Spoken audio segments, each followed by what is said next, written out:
Okay, Bismillahirrahmanirrahim. Assalamualaikum warahmatullahi taala wabarakatuh.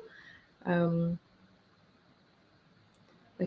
saya ingin mengucapkan selamat datang kepada Puan Hamidah Hassan dan juga jurubahasa isyarat bertugas pada hari ini iaitu Puan Irma. Jadi kita akan bermula dan saya rasa dah stream live di Facebook Unit Perkhidmatan Orang Kurang Upaya UITM saya rasa di Facebook di Facebook Live. Jadi sebelum saya memulakan sebenarnya siri sebelum tu. Saya mulakan semula. Dia jadi macam panik sekejap. Bismillahirrahmanirrahim. Alhamdulillahirabbil alamin wassalatu wassalamu ala asyrafil anbiya'i wal mursalin wa ala alihi wasahbihi ajma'in. So alhamdulillah pada petang Jumaat yang penuh barakah ni 3 Rabiul Akhir kita dapat bersama-sama dalam program webinar siri pemantapan dan pemerkasaan OKU di bawah tema OKU berketerampilan. Jadi alhamdulillah ya kita dapat juga live pada petang ni. So sebelum saya memperkenalkan kita punya puan penceramah yang akan berkongsi dengan kita, saya ingin mewar-warkan program di bawah unit perkhidmatan OKU UITM yang akan berlangsung bulan Oktober, November dan Disember.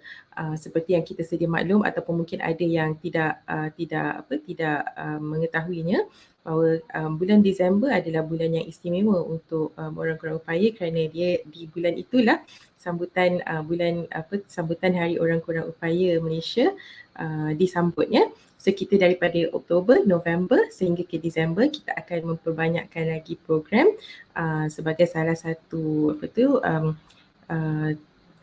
cara sambutan kita lah di UPO UITM. So dah share ke dah ada share ke kita punya program yang akan berlangsung tu? Okay, so ini adalah tentatif ya. Kita ada tarikh yang dah tetap, ada tarikh yang masih lagi kita perlu cari untuk mendapatkan untuk disesuaikan dengan semua penceramah. So pada hari ini siri 1 kisah inspirasi bila hati berbicara hati terasa. Siri 2 nanti kisah inspirasi juga pada 29 November. Kemudiannya kita ada itu adalah di bawah siri pemantapan dan pemerkasaan OKU ya. Dan yang keduanya adalah webinar siri pemantapan keibubapaan gaya hidup sihat. Siri pertama tajuknya menarik ya, Let Food Be the Medicine. Maksudnya bagaimana makanan tu boleh sebenarnya makanan tu adalah ubat kita, bukannya ubat tu menjadi makanan kita. Okay, nanti kita akan kupas dengan pakar yang telah kita lantik, yang telah kita jemput ya untuk siri webinar tersebut. Dan keduanya adalah siri penjagaan kesihatan oral bagi kanak-kanak berkeperluan khas.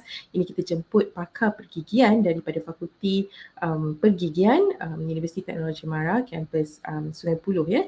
Dan siri yang seterusnya ialah webinar siri pemantapan dan pemerkasaan OKU juga, tetapi gaya hidup untuk penjanaan pendapatan. InsyaAllah kita akan berkongsi dengan pakar vertigasi dari Universiti Malaysia Terengganu untuk bercerita tentang konsep asas vertigasi pada 14 Disember insyaAllah. Dan siri kedua menjana pendapatan dari keselesaan dapur anda insyaAllah pada 16 Disember 2022. So saya tidak mahu melengahkan masa lagi, tapi saya perlu perkenalkan Puan Hamidah binti Hassan ni.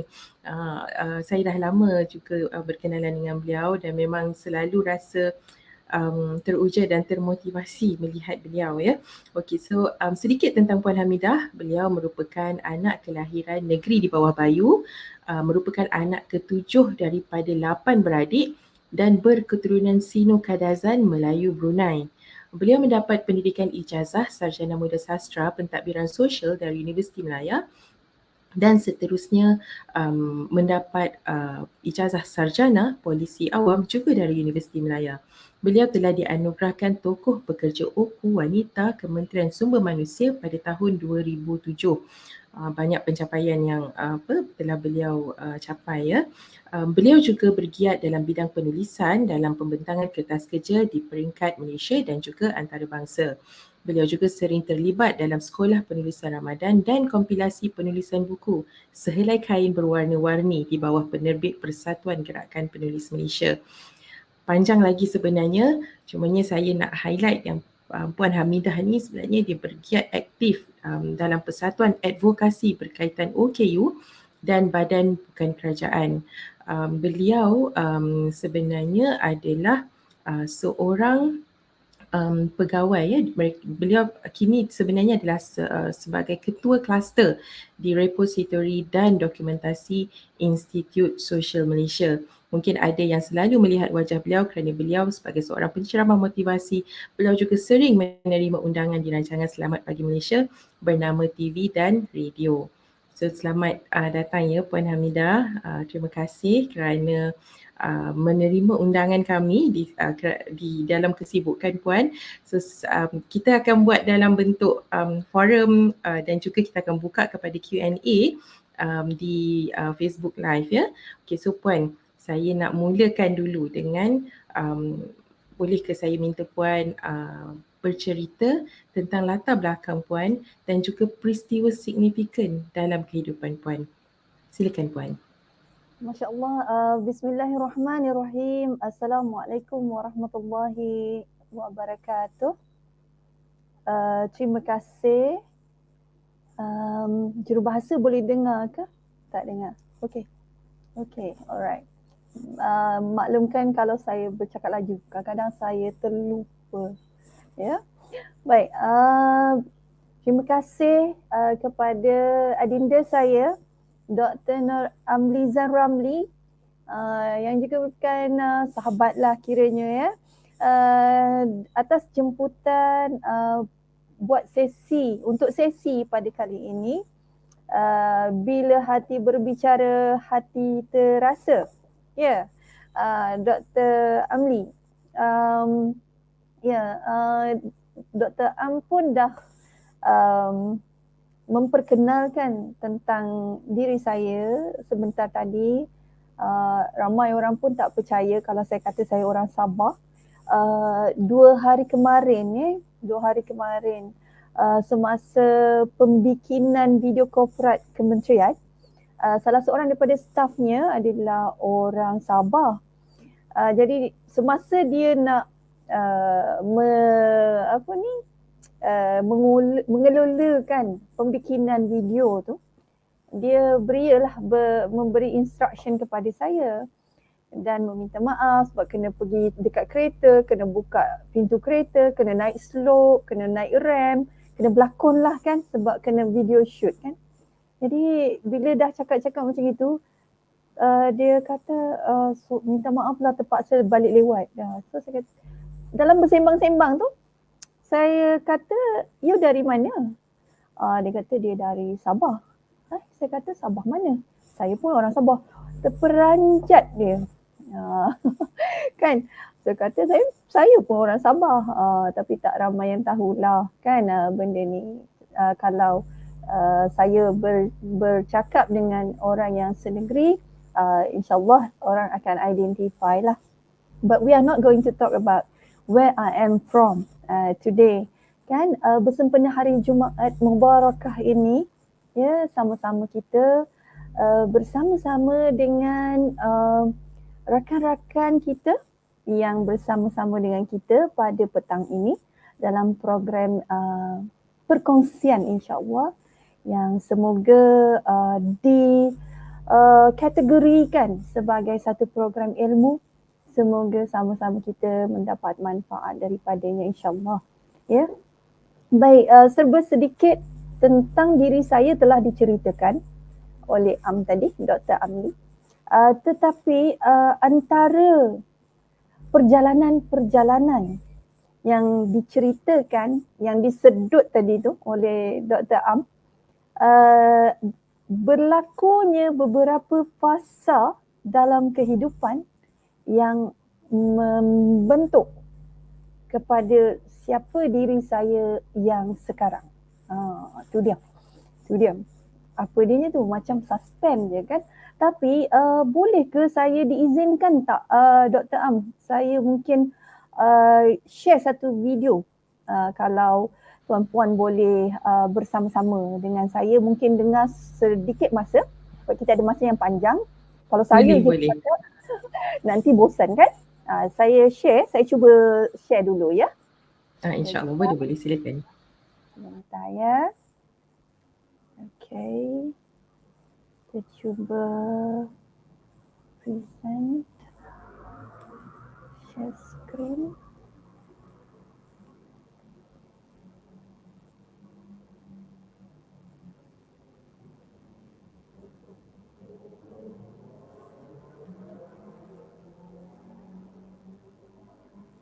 Semua dia keluar ya. Kejap ya. Nampak ke? Boleh ke? Boleh nampak? Rasanya kita belum nampak lagi ya. Macam mana sekarang? Boleh nampak?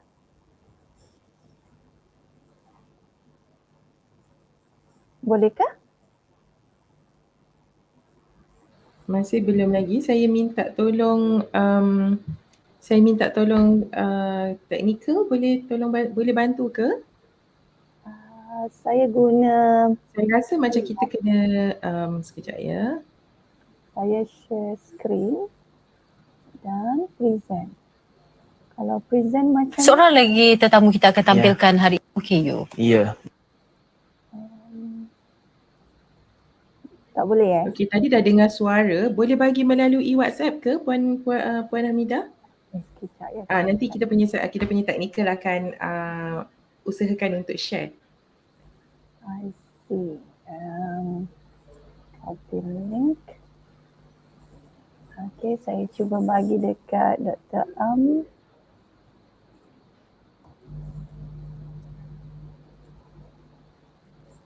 Boleh tak buka? Okey, sekejap ya. Okay. Okey, saya dah berikan kepada Okay. sekretariat. jumpa. Harapnya Saya bolehlah dah jumpa. kita lihat video tersebut.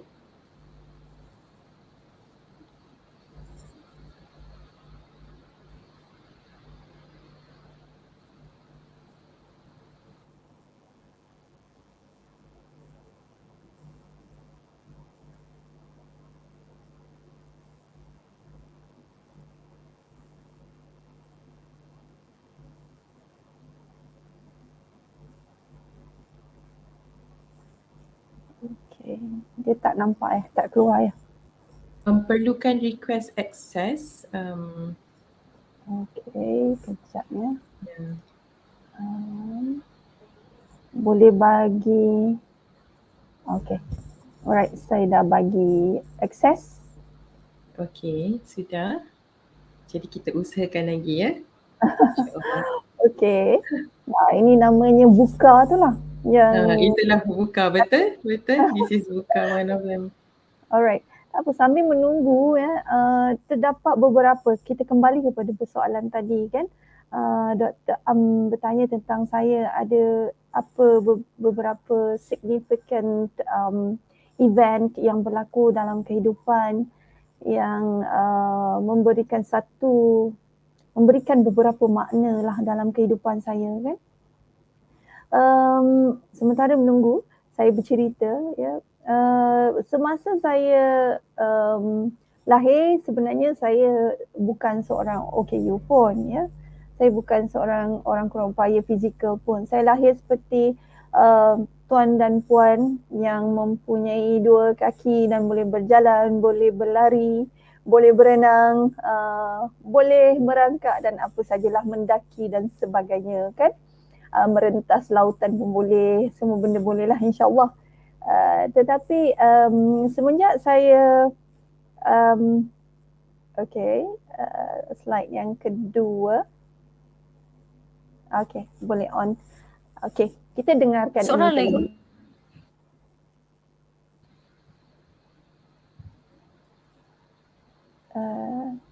stop agaknya ya. Sekejap ya. Dia ambil masa sebab dia video. Betul.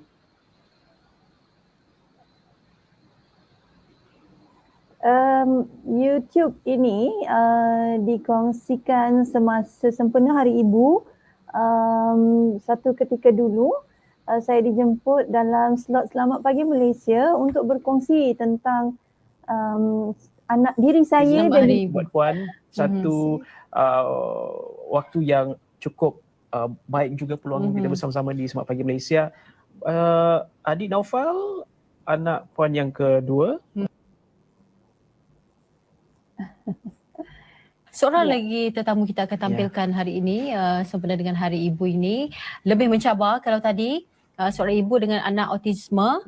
Kali ini juga dengan anak autisme, tapi cabarannya lebih besar kerana beliau sendiri merupakan seorang OKU. Ya, jadi kita akan bersama-sama di Selamat Pagi Malaysia. Ini dia Puan Hamidah Hassan. Ya, bersama kita pada waktu ini. Sebenarnya kita nak bawakan juga anak Puan sendiri ataupun adik Naufal, tetapi tidak bersama-sama kita. Apapun terima kasih kerana Puan juga punya kesempatan sempena dengan Hari Ibu ini juga. Apapun, pertama sekali selamat Hari Ibu. Selamat Hari Ibu buat Puan. Satu waktu yang cukup baik juga peluang kita bersama-sama di Selamat Pagi Malaysia. Adik Naufal, anak Puan yang kedua, maksudnya yang pertama, namanya? Yang pertama, anak yang pertama. Yang pertama Hani Nafasah. Ibu kepada dua cahaya mata. Dua cahaya mata. Okey, sebelum kita mengenali peranan Puan juga sebagai seorang ibu, mungkin kita tahu juga latar belakang Puan sendiri. Difahamkan usia 21 tahun melalui ataupun menjalani pembedahan dan juga dinasihatkan oleh doktor untuk menggunakan kursi roda. Ada limit had pergerakan itu sendiri.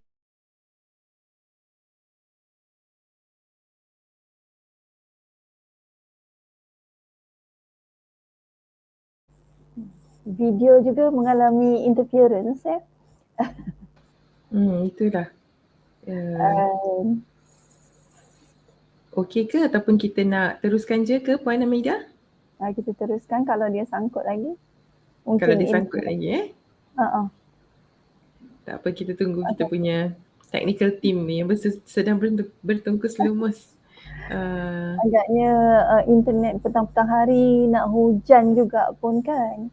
Iyalah, mungkin jugalah agaknya. Nak berkompromi dengan kita. Tapi tak ngapa. Cuma kalau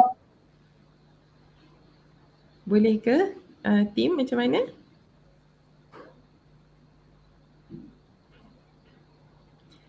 Kita teruskanlah ya Puan. So kita disable dulu dia video. Kita berhentikan dulu siaran video tu dan kita teruskan dengan Puan Hamidah.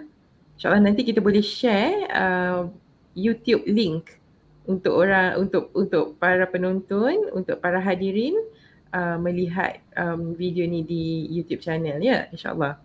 Okey. Baik, mungkin boleh sambil-sambil kita bercerita kan. Baik, ada beberapa fasa saya ceritakan tadi. Kalau tadi sempat mendengar, minta maaf atas ketidakberhasilan siaran capaian internet untuk semua nak dengar YouTube berkenaan. Kalau tadi dikongsikan semasa umur 21 tahun, itu adalah merupakan kali kedua saya melalui pembedahan ya, di saraf tunjang untuk membuang ketumbuhan iaitu astrocytoma benign tumor further up ya. Pada kali pertama ialah semasa saya menuntut di tingkatan 6 rendah ya. Pada masa itu saya terpaksa bercutilah daripada 6 rendah sehingga 6 atas. Saya sempat bersekolah sekejap sahaja. Rezeki tak berapa nak menyebelahi saya masa itu, tapi ada hikmahnya. Saya tak masuk lagi matriks atau diploma kan. Saya masuk ke tingkatan 6, rupanya Allah nak takdirkan begitu kan. And then second year saya after form 6, upper 6 saya dapat tawaran masuk ke universiti. First year is great, no problem, but second year after registration saya fainted, saya pengsan dan saya dibawa ke hospital dan melalui pembedahan kali yang kedua, dan di sanalah bermulanya saya menjadi seorang OKU. OKU berkerusi roda. Itu adalah fasa yang kedua. Masa remaja pun saya memang dah biasa sakit, masuk hospital tu memang rutin lah. Hospital adalah my second house. Okay. And then selepas saya menjadi OKU, I have to face many obstacles and also struggle dah belajar di universiti, walaupun universiti pada masa itu memang ada menyediakan sedikit kemudahan terhadap OKU, but not sufficient lagi, ya. Tidak begitu mencukupi sehinggakan semua benda kita boleh akses at ease, ya. But ada hikmahnya, we start up with the Persatuan Mahasiswa Istimewa Universiti Melaya pada masa itu. Jadi kita dah mulakan, kita pergi jumpa dekan dan sebagainya, kan, kita advocate dah masa itu. Macam mana, kenapa kita perlukan RAM? I have to go up to the stairs, berjumpa dengan dekan fakulti, menceritakan tentang kesukaran pembelajaran ataupun nak pergi ke mana-mana tanpa ramp ataupun lift yang disediakan. So, kita melihat natijah daripada perkara itu, alhamdulillah pada masa ini tertubuhlah unit khas perkhidmatan orang kurang upaya di bawah hal ehwal pelajar, ada star rating, ya, dan banyak sekali diimprove lah dari segi facilities, ramp, lift, parking OKU dan sebagainya. Khas untuk kemudahan orang kurang upaya. Bukan setakat yang fizikal, tetapi we fight for all categories of PWDs at the varsities. Then selepas itu mulalah bila dah bergraduasi, then saya go out into the real world, dan cuba mencari kerja lah dengan segulung ijazah yang tak sepertinya itu, kan. But then dengan membawa kerusi roda ala-ala orang sakit di hospital yang besar lagi berat, kan. So people looking at my appearance without giving me an opportunities, it's very hard to find jobs lah pada masa itu. But I'm a vocal type of person, personality saya memang begitu. Walaupun sebelum menjadi OKU, saya memang seorang orator dan memang vocal dan rebellious type of personality. Jadi saya fight for my rights, ya, pada masa itu.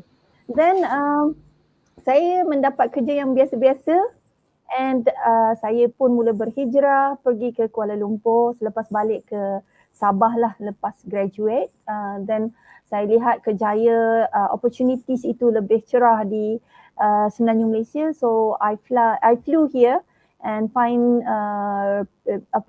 friends, and after that saya pun cari rumah sewa, cari transport, and alhamdulillah I dapat job lah di private sector pada mulanya. Then I get involved with persatuan OKU, dan saya diberi peluang untuk mendapat kursus leadership di bawah JICA pada masa itu, dan belajarlah tentang leadership di Tokyo. Jadi itu pengalaman pertama dapat melihat negara luar dalam tempoh lebih kurang 3 bulan duduk di sana, diberi pendedahan, melihat negara-negara lain, bagaimana mereka fight for the rights for the OKUs, dan bagaimana mereka juga mempunyai peluang kehidupan yang sama tara macam orang bukan OKU. So I become motivated pada masa itu, and melihat kita punya rakan-rakan ASEAN ada juga bersama-sama mewakili negara ASEAN pada masa itu di samping negara-negara Asia Pacific. I feel wow, they are very vocal and they're very knowledgeable.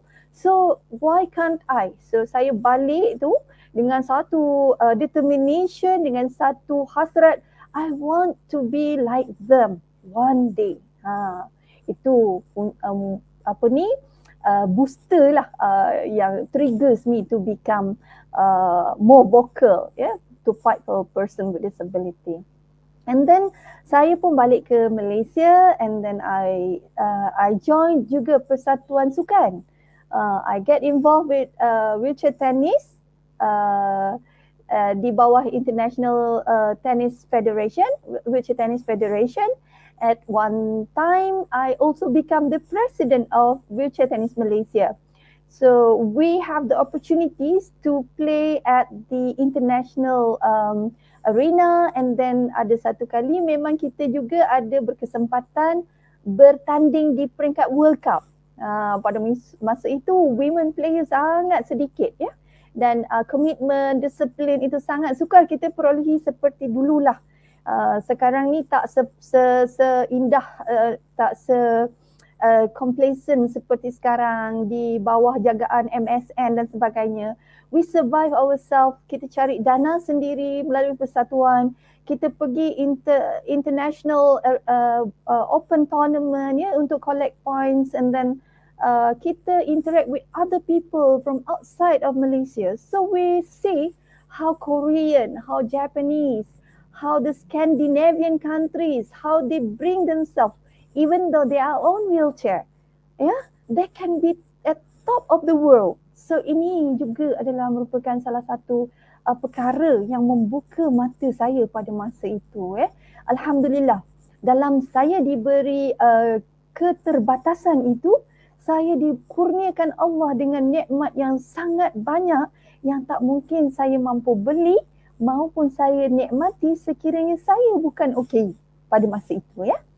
And then after that, satu lagi significant event in my life when I got married. I got married. Walaupun pada mulanya kita pun takut, because when we are OKU and our partners is non-OKU, people will fear that they might take us for granted, take us take an advantage on us kan. But Alhamdulillah, saya dikurniakan seorang suami yang sangat baik dan sangat sabar. I think he is the best man in the world lah pada diri saya ya. Dan Alhamdulillah dia menerima saya seadanya, keluarganya pun dapat menerima saya, ibunya juga bersedia untuk menerima saya sebagai menantu dengan mengubah suai tandas di rumahnya di kampung, Alhamdulillah pada masa itu ya. But then bermulalah siri-siri seterusnya saya diuji lagi apabila saya mengandung anak pertama. Oleh kerana di Malaysia ya, pada masa itu untuk kategori spinal injury cases ya, women especially yang berkahwin dan mengandung pada masa itu masih agak kurang saya kira. Mungkin ada tetapi mungkin they are not recorded, I'm not sure. But pada masa itu sangat sukar. Bukan macam sekarang kita boleh mencari maklumat di hujung jari, mencari bahan bacaan di sana sini to equip ourselves with all the knowledge kan. Kita tak ada. I have none. Even doctors yang berbalik daripada overseas juga sangat terhad. Medical doctor I meant. Sangat terhad their knowledge in how to consult pada masa itulah person with disability, especially on spinal injury cases lah like me. What happened is saya tak tahu nak jaga diri saya. I do not know. This is my first experience. Dan saya punya what do you call this, morning sickness is terrible. Memang horrible lah, bukan setakat terrible. I cannot eat anything, only yang boleh masuk first trimester until second trimester is only orange juice. Kalau benda lain memang saya muntah. So apa yang berlaku ialah oleh kerana makan nutrisi saya, nanti Dr. Am pun akan bicara tentang nutrisi kan dalam sesi-sesi ni. Memang penting benda tu sebenarnya. Jadi bila saya tidak ada pengetahuan tentang itu, anak saya ada premature tuan-tuan dan puan-puan, tak cukup lagi 9 bulan. I think that time nak masuk 7 months and saya mengalami tekanan darah yang sangat tinggi. dan saya punya hemoglobin sangat rendah, memang doktor memang immediate operation pada masa itu. Sedangkan husband saya pada masa itu baru saja balik dan terpaksa outstation di Labuan. Pada masa itu pula memang tak ada direct flight daripada Labuan nak balik ke Kuala Lumpur ya. So saya terpaksa pergi ke operation theatre seorang-seorang dan melalui segalanya seorang-seorang ya. Jadi but the sad thing is that anak saya pada masa itu yang lahir terpaksa dilahirkan, dikeluarkan adalah seorang premature yang not even yang hanya beratnya 550 gram sahaja, sangat kecil. Ya, tuan-tuan dan puan-puan, doktor pun tak bagi saya tengok pun dia pada masa itu ya. Dan dia terus dimasukkan dalam incubator dan saya diminta untuk menghantar perahan susu lah, kolostrum yang pertama dan seterusnya. Mengikut mililiter lah kapasiti yang diminta every day ya. Sampailah beberapa bulan I have to ulang-alik lah ya. Hospital dengan rumah pada masa itu ya. Dan kita pun lagi stres lah kan. And then after that, alhamdulillah anak saya dah keluar hospital dan yelah kita ni pun kiranya tak ada ilmu sangat tentang kekeluargaan kan. So we don't know how to manage yourself pada masa itu. Saya kira kursus-kursus kekeluargaan di bawah LPPKN itu sangat penting untuk kita manage our families ya. Dan saya pun tak tahu ya. Kalau saya termengandung lagi ya, the second baby pada masa itu after my first baby belum cukup setahun lagi ya yang sulung, saya mengandung lagi. Then saya pun jadi trauma sebab yang first experience sangat mengerikan kan. I don't want it to happen again. Tetapi takdir kita tak boleh tolak kan. So kita terimalah hakikatnya. Then apabila beberapa tahun kemudian anak saya yang second tu dia tak seperti babies lain. Dia tak ada eyes interaction, bila kita panggil dia tak mendengar, dia tak bercakap ya. So kita rasa pelik. Kita ingat dia pekak. So kita test jatuhkan banyak buku dekat belakang dia tapi dia dengar. Ataupun dia daripada bilik tidur dia dengar daripada dining hall ada bunyi iklan yang dia suka, dia boleh berpaling. Maknanya dia boleh take attention. So kita pun rasa pelik. Then when we took him to the hospital, doktor pun kata pada masa dia berumur 4 tahun, it's too early to detect. Jadi kita bawa lah macam-macam, pergi ke speech therapy, pergi ke OT dan sebagainya, buat semua check up. End up bila jumpa speech therapist, dia kata my son ni ada severe autistic. Dia cakap macam itu, severe tau tuan-tuan dan perempuan. So you can imagine how would you as a parents would think you dah melalui pelbagai benda and then tiba-tiba you dapati anak you macam ini, then how would the world end up for your son, for your children kan? Bila you tak ada nanti macam-macam lah you fikir. Ada satu ketika tu saya memang depressed juga ya. And after that, after a few years, kita dah dapat tahu, kita pun dah bawa banyak kind of therapy for our son ya. Ditakdirkan pula ya, Allah nak takdirkan begitu, my husband pass away. Sudden death ya tuan-tuan dan puan-puan. Pada masa itu 2013 ya, kami tidak ada sebarang sakit ya, beliau tidak ada sebarang sakit.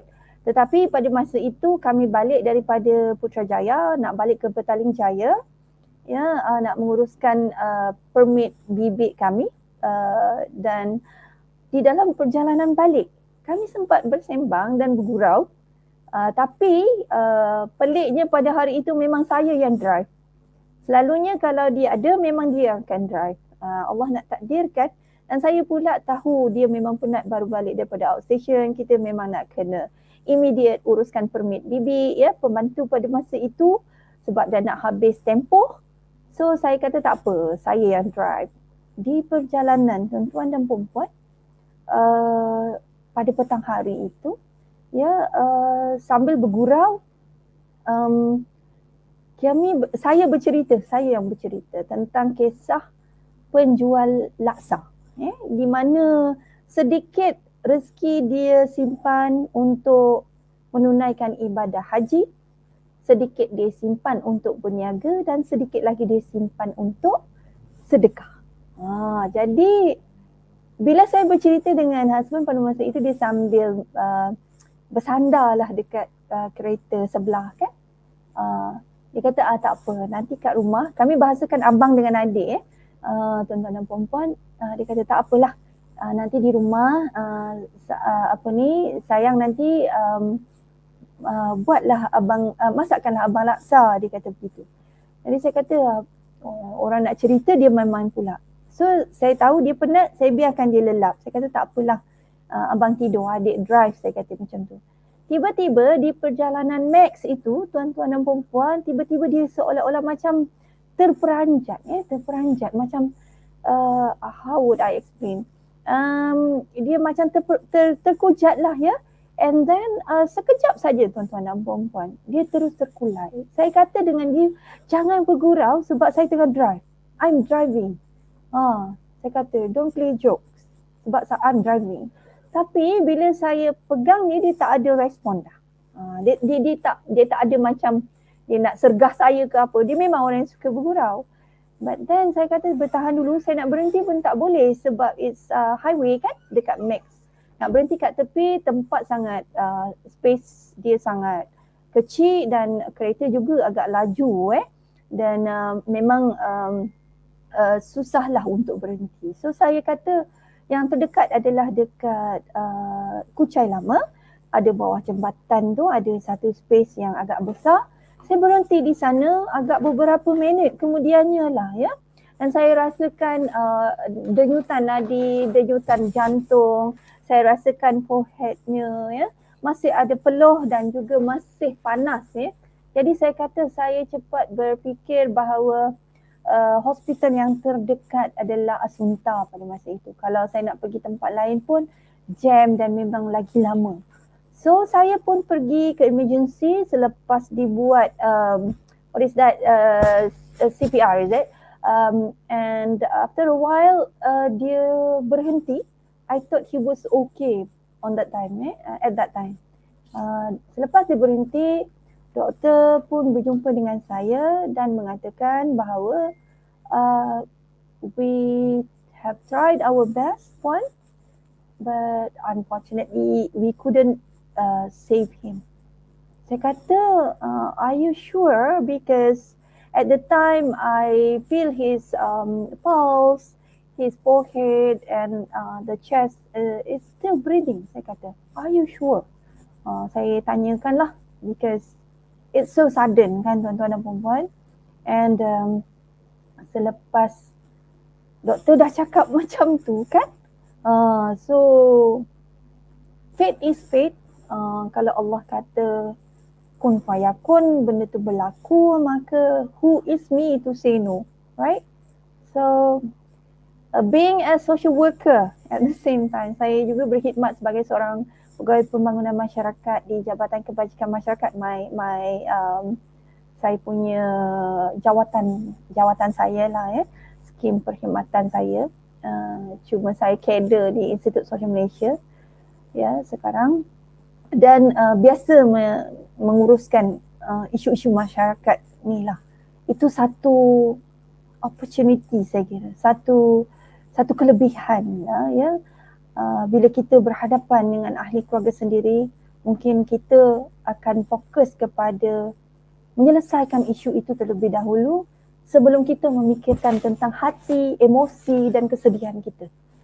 So I try to solve everything, settle everything.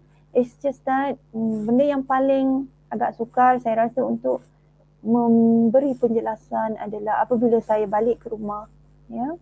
Bila saya balik ke rumah, anak sulung saya, Hanina, anak pertama, bila datang di muka pintu dia bertanya, mana ayah? Bila dia buka pintu, dia tanya, mana ayah? So, berdesup jantung saya tu, saya nak cari jawapan macam mana saya nak explain ke anak saya. Alhamdulillah pada masa itu, Allah bagi saya ilham. Saya pun jawab, oh ayah ada dekat hospital, tomorrow kita jumpa ayah dekat kampung. Because my late husband orang Selangor, so jenazahnya akan dibawa ke rumah ibunya di Sungai Besar dan disebadikan berhampiran dengan perkuburan ahli keluarganya sebelah bapa beliau lah ya. Jadi saya pun minta dia tidur tapi dia still budak kan, masa itu dia 8 tahun saya ingat ya. Dia kata, tapi kenapa? Dia tanya macam tu. So saya kata tak apa. Besok kita jumpa. Baca Al-Fatihah banyak-banyak. Tu je saya boleh cakap dengan anak saya. And then semasa nak menguruskan pengebumian suami, anak kedua saya kan autistik. Dia tak faham. Dia tak faham apa itu maknanya kematian. Dia tak faham apa itu maknanya seorang jenazah dan sebagainya. Bila kami berkumpul di kampung, dia memang tidak faham. Dia melompat, dia tak tahu pun ayahnya dah meninggal. Cuma anak sulung saya, Hanina, ya, pada masa itu dia bertanya, katanya, mama kata nak jumpa ayah kat kampung. Tapi kenapa macam ni? Dia terperanjat. Pada masa itu, in-laws saya, ya, isteri kepada adik saya di Melaka, ya, sama-sama dengan saya lah, pergi balik ke kampung, arwah suami. Dia memerhatikan, dia yang memberitahu kepada saya bahawa anak sulung saya sangat terperanjat, wajahnya sangat terperanjat pada masa itu. Tapi yelah, kita tengah berhadapan dengan jenazah dan juga kita nak menyelesaikan jenazah tu untuk dikebumikan, kita pun tak dapat nak memerhatikan semua. Kan? Jadi saya cuma mampu kata pada anak saya pada masa itu, macam ni, Allah dah panggil ayah pulang. So kita semua akan pulang juga satu hari jumpa Allah. Jadi sekarang ni ayah pulang dulu. Anak saya pun tanya, tapi kenapa? Dia memang curiosity tengah banyak kan, 8 years old. Saya kata memang macam tu. Semua Allah akan panggil pulang, termasuk kita semua. Tunggu je, saya kata. Jadi sekarang Nina just baca je sedekah ayah banyak-banyak. Nina tak boleh sedih, tak boleh nangis, nanti ayah sakit. So Nina baca je Al-Fatihah banyak-banyak. Itu je yang saya mampu nak kata dengan dia. Budak kan? Okey. So selesai saja semua urusan pengebumian, kami pun balik ke Petaling Jaya. Saya kena balik sebab ada urusan-urusan lain. Ya, sana baru saya terasa bila melihat persekitaran, bila melihat baju-baju, melihat semualah kan. Jadi kesedihan itu pasti ada, bohonglah kalau tidak ada. Jadi anak saya datang kat saya. Dia pula yang cakap dengan saya pada masa itu, Mama jangan sedih, nanti ayah sakit. Mama kena baca Quran banyak-banyak, solat banyak-banyak. Dia cakap balik dekat saya, subhanallah. Kan anak-anak kita ni sebenarnya, mereka ini memanglah Qurratun Ayun kan, penyejuk mata kita kan. Bila kita dalam keadaan sedih, kita peluk mereka, kita bagi nasihat kat mereka, satu hari mereka pula bagi nasihat kat kita. Subhanallah. Indahnya ya, indahnya. Dan habis tentang fasa itu pula ya, tuan-tuan dan puan-puan, tak lama pun. Tak lama. Anak saya memang tetap bersekolah seperti biasa. Kehidupan tetap perlu diteruskan ya, tuan-tuan dan puan-puan. Kita tidak boleh terlalu kita dalam lingkungan kesedihan yang berlarutan sehingga kita tidak boleh melakukan apa-apa dalam kehidupan. Hidup mesti diteruskan juga.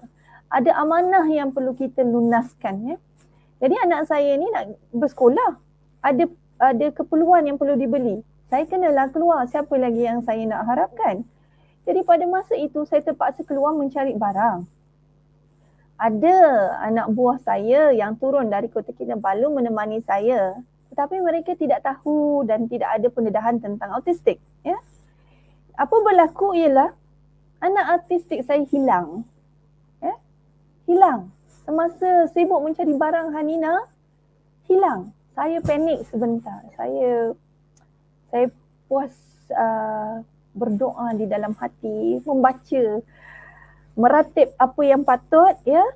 Saya minta staf semua lihat dekat CCTV, cari di semua corok di mana anak saya kot-kot ada. Tidak ditemui, tuan-tuan dan puan-puan. Saya bacalah selawat beratus kali. Ya, saya berdoa kepada Tuhan. Saya kata, ya Allah, berat ujian ni. Suami saya baru kau ambil, ya Allah. Tak mungkin aku dapat menerima, mempunyai kekuatan untuk menerima kalau hilang anak yang seorang ini. Baru sangat, ya Allah. Berilah aku jalan. Berilah aku jalan, ya Allah. Temukanlah aku dengan anakku yang seorang ini, ya Allah. Saya berdoa bersungguh-sungguh di dalam hati, membaca selawat. Tak semena-mena saya melihat anak saya di seberang jalan. Di seberang jalan, tuan-tuan. Kami memegang dua bendera Malaysia di kiri kanan tangan. Subhanallah. Ya? Subhanallah. Dia memang obses bendera pada masa itu, ya, umurnya 6 tahun saya kira.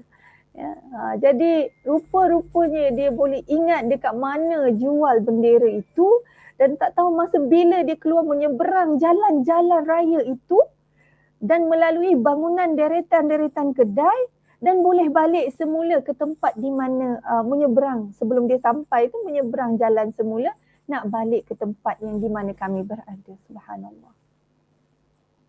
Memang itu satu pengalaman yang sangat mengerikan lah, tuan-tuan dan puan-puan. Hilang rasa nyawa. Ya? Okey, dan di sana saya mula berhati-hatilah. Yang anak sulung saya pula, dia sibuk tanya di mana pula Naufal ni curi bendera.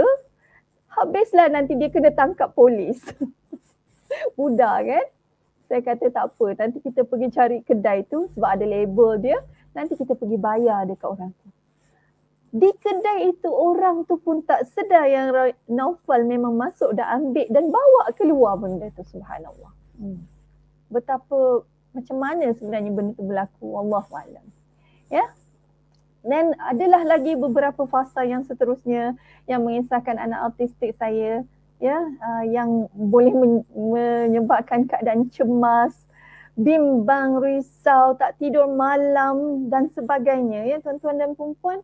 Tapi apa yang saya nak ceritakan di sini, itulah antara fasa-fasa yang berlaku signifikan dalam hidup saya. Dan last sekali apabila ibu saya pula meninggal, tidak lama beberapa bulan selepas suami saya meninggal. Ayahanda saya memang dah lama meninggal, ya. Beberapa tahun sebelum suami saya meninggal, ayah saya meninggal dah. Ya. Jadi hilanglah tempat bergantung saya, tuan-tuan dan puan-puan. Ya, ibu saya pula meninggal. Jadi orang kata macam terpijak paku, terjatuh tangga terpijak paku, lebih kurang macam itulah. Ada pepatah kata begitu kan. Namun subhanallah, rupa-rupanya Allah tu sebenarnya nak memberikan saya preparation, nak memberikan saya peluang, ya, untuk meraih pahala sabar, memahami tentang kesusahan hidup, memahami tentang keperitan, memahami tentang manusia, tentang kehidupan dan pelbagai aspek lagi yang menjadi satu senjata saya kira, ya, untuk mempersiagakan diri saya agar lebih menyantuni dan lebih memahami tentang kesusahan hidup orang lain.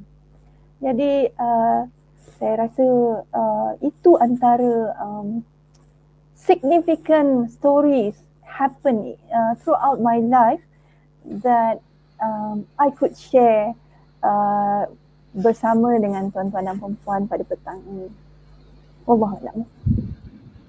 Alhamdulillah, terima kasih Puan Hamidah. Sebenarnya saya ni duk dapat banyak WhatsApp ni, personal WhatsApp. Macam mana dia lalui semua tu, sedihnya, tak sanggup nak dengar. Subhanallah. Itulah orang katakan bila kita diuji tu, sebenarnya Allah sediakan kita dah lama dah, dari dulu lagi dah, dan dia akan sediakan semua support di sekeliling untuk kita terus melangkah, insya-Allah. Seterusnya ya Puan Hamidah, sebab saya ni pun dah sebab-sebab dah ni. So dengan 6 major events yang Puan Hamidah sebab saya sedikit sebanyak saya tahu, cumanya saya tidak tahu sedetail ini. So saya tahu sikit sana sikit sini sebab yelah bila saya bayangkan Naufal dengan pegang 2 bendera tu, boleh imagine lah, walaupun sekarang dia dah besar panjang kan, dah tinggi sungguh dah dia. Dan Nina dengan dia punya concern ya tentang apa-apa yang berlaku tu, boleh imagine lah. So Puan, dalam menangani semua ujian yang mendatang kan, so kita tak boleh lari daripada masyarakat sekeliling kita. So orang sekeliling kita ni biasanya yelah dalam keadaan berkerusi roda, dengan mempunyai seorang anak autism, anak autistik, dan bagaimana saya rasa tak sikit banyak bila orang tengok mesti orang rasa macam puan ni perlukan bantuan, dalam keadaan yang kurang, bukan dalam keadaan yang mampu memberi dan sebagainya. Bagaimana puan menangani persepsi masyarakat, persepsi orang sekitar, dan mungkin juga persepsi orang yang rapat dengan kita tentang keadaan sebegini? Silakan puan. Masya Allah, subhanallah. Ya, memang saya rasa bila kita menjadi OKU kan, bila kita lain daripada orang lain ya, itu menjadi satu what do you call this, abnormal yang tidak normal dalam kalangan masyarakat, dan dia akan attract attention from others. Ya. Apatah lagi apabila saya seorang yang berkerusi roda, saya ceritakan tadi pada mulanya bagaimana masyarakat membuat persepsi bahawa saya berkerusi roda, saya mungkin tidak mampu untuk bekerja. Sebab itu walaupun berpuluh kali saya menghadiri interview sesi temuduga, membawa ijazah saya pun tak laku pada masa itu kan. People judge me from my appearance with my wheelchair, without my abilities, without even giving me a kind of opportunities kan. Yang pertama. Yang kedua, apabila kita menjadi OKU, ahli keluarga kita, orang yang dekat dengan kita, masyarakat, komuniti di sekeliling kita juga beranggapan kepada kita, alamak kesiannya, dia tak boleh buat itu, dia tak boleh buat ini, pergi ke sana, pergi ke sini, membebankan nanti, susah, tak perlu dibawa, biar duduk di rumah. Ya, jangan ya tuan-tuan dan puan-puan. Sebenarnya apabila menjadi seorang OKU, kita yang di sekeliling ini, ahli keluarga, orang yang terdekat, orang yang rapat, komuniti, adalah ujian bagi kita bagaimana kita boleh membawa mereka ini bersosialisasi dengan masyarakat. Ya? Tidak bermakna apabila mereka menjadi seorang orang kurang upaya, mereka tidak boleh bekerja, mereka tidak layak untuk bersekolah, mereka tidak layak untuk belajar tinggi, mereka tidak layak untuk berkahwin, mereka tidak layak untuk pergi bersosial, berekreasi di padang, di taman rekreasi, tak boleh pergi ke pantai bersukaria. Tidak ya tuan-tuan dan puan-puan. Sebenarnya kebolehan mereka ini unlimited sekiranya mereka diberi peluang. Ya. Tetapi tuan-tuan dan puan-puan, nak membantu ke arah itu tidak cukup dengan OKU itu sahaja. Ya. Tuan-tuan dan puan-puan yang saya kasihi sekalian, OKU dia telah mengalami pelbagai kesukaran dalam hidupnya. Nak bangun pagi, nak duduk atas katil, nak pindah ke kerusi roda, nak masuk ke toilet, nak pergi ke dapur, nak ambil air. kalau ada halangan-halangan yang membantutkan pergerakan mereka, itu sudah menjadi satu bebanan pada mereka. Itu satu. Yang keduanya, apabila melihat air muka kita dengan kehadiran OKU ini, nampak OKU rasa macam tak selesa, nanti menyusahkan, nak minta tolong itu, nak minta tolong ini. Ya, salah mereka ke tuan-tuan dan puan-puan? Bukan mereka yang minta menjadi OKU, ya. Bukan mereka yang minta ditakdirkan jadi begitu. Ya, tetapi kehendak dah takdir, ya, takdir. Apabila kita faham konsep takdir ini tuan-tuan dan puan-puan, ya, ia adalah merupakan ujian buat kita dan juga ujian buat mereka.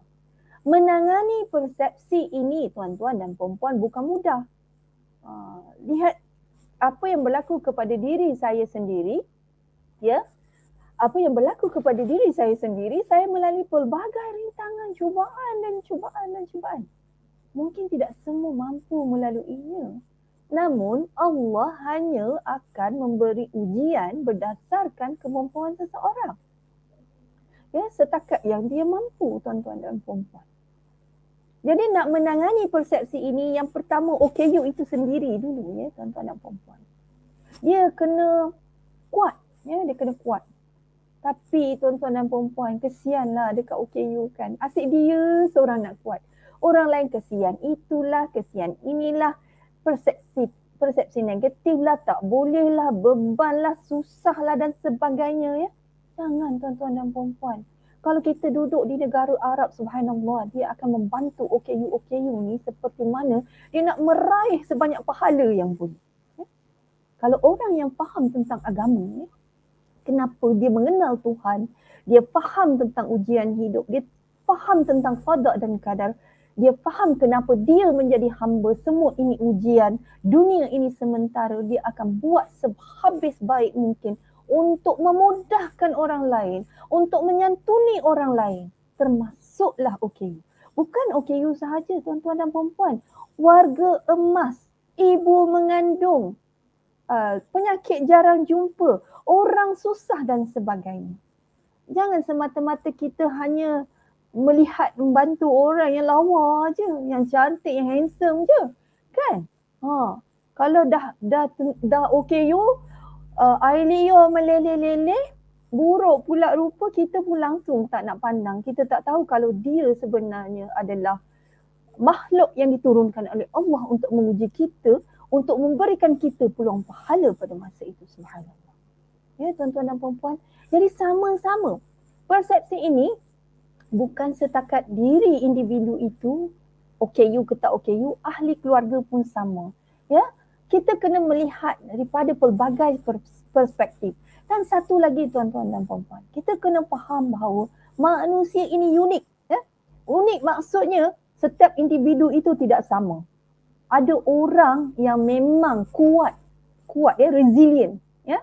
You bagilah apa pun, you lontar balinglah dia dalam longkang pun dia boleh survive. Tetapi ada orang dijentik sedikit dia dah lemah, tuan-tuan dan puan, dia dah pecah. Ya? Jadi kita kena berhati-hati. Mind our words, ya. Sebab itu Nabi Rasulullah SAW sangat menjaga lisan. Ya. Dia macam mana dia berhemah dengan sekelilingnya, termasuk yang muslim, non-muslim, ya, orang jahiliah, ya. Bagaimana dia nak menyantuni orang lain. Sewajarnya dialah yang menjadi contoh teladan kita. Dan bukan senang tuan-tuan dan puan-puan, saya faham bukan senang. Ya. Tetapi kalau dah menjadi di dalam kedudukan saya, ya, di dalam tahap saya ini, saya ada anak autistik, saya sendiri OKU, saya kena survive, ya. Saya pedulikan apa orang pandang anak saya autistik, dia buka baju dekat airport pun.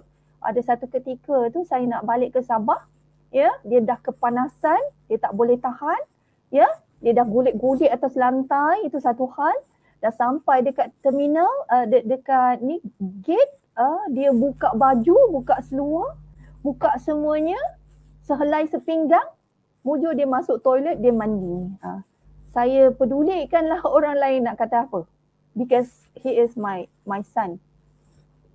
Orang takkan faham apa yang berlaku pada dia. Hanya saya yang faham. So saya serahkan, saya butakan mata saya terhadap pandangan orang. Yang faham, yang tak faham sudah, saya tak kisah. Yang penting anak saya uruskan. Itu antaranya lah, Dr. Am. Tak tahu saya jawab soalan ke tak? InsyaAllah soalan itu dah terjawab. Terima kasih Puan Hamidah. Kita nak tengok soalan dulu ke ataupun kita nak teruskan dengan soalan saya? Macam mana tu? Kita ada masa lagi kan? Ada masa lagi kan? Okey, boleh teruskan dulu dengan soalan kot. Okey. Kita layan dulu soalan. Ya, sebab tadi Puan Hamidah ada sebut tentang mind our words kan? Sebab kita tahu betapa terhirisnya hati kan bila orang sebut perkataan yang tak enak untuk didengar dan akan membuatkan kita kadang-kadang rasa nak bangun pun tak darat bila memikirkan apa kata-kata orang kan. Bagaimana Puan secara berterusan dapat memotivasikan diri, dan walaupun begitu kadang-kadang sebagai manusia kita sampai juga ke tahap yang it's okay not to be okay. Betul ya? Saya rasa ni pun satu cabaran juga kan, nak menyeimbangkan di antara kita nak terus melangkah dengan nak berhenti sebentar untuk to tell ourselves it's okay not to be okay. Macam mana tu Puan? Silakan. Baik, dalam fasa hidup kita memang ada ups and downs kan? Itu normal. Kalau tak ada itu bukan human. We are human being, manusia. Ada emosi, ada perasaan, ada sedih, ada marah, ada geram, ada kecewa. Semua perasaan tu mesti ada. Sebab kita adalah manusia. Kalau kita malaikat tak ada, kita just taat beribadah kan? Sebab itu kita ni ditakdirkan sebagai manusia. But we have akal. Akal inilah yang membezakan antara kita dengan binatang. Sebab itu apabila diberi amanah, semua makhluk lain tak berani kan? Manusia saja yang berani. Tuan-tuan dan puan-puan, it's okay to be positive. Positive means tak bermakna kita tak boleh merasa sedih. Ya?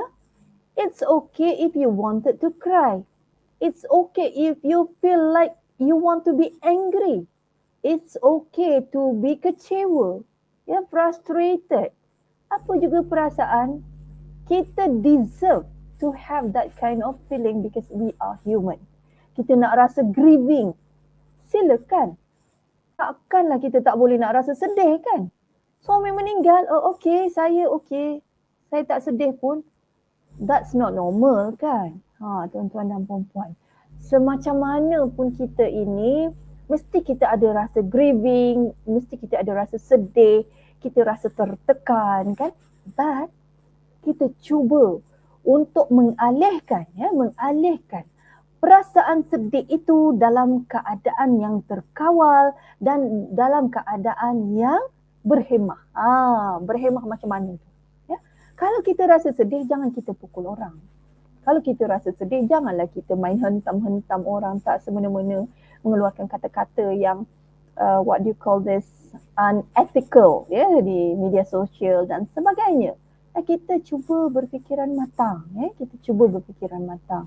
Cari masa sebentar, cari masa sebentar to take away your sadness, take away your anger, take away your frustration. Ambillah masa untuk diri sendiri, untuk heal yourself. How? Okay, how? Kita manusia unik, kita ada preferences sebagai manusia. I might like songs. Dr. Am might like gardening, might like cooking, kan? So we have varieties of options. Macam mana kita nak sentiasa memotivasikan diri sendiri is many ways. There are many ways.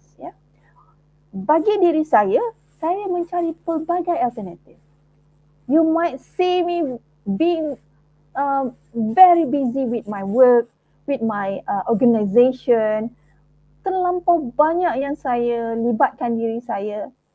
Macam saya ni tak faham nak reti penat ke apa ke. But that's how I fulfill my time to forget about my sadness, to forget about my frustration, to forget about my anger. Ya, apabila saya mengalami situasi di mana saya merasa sangat frustrated with the response ataupun tindak balas di dalam organisasi contohnya, apabila berlaku konflik contohnya kan, I might have my anger, ya.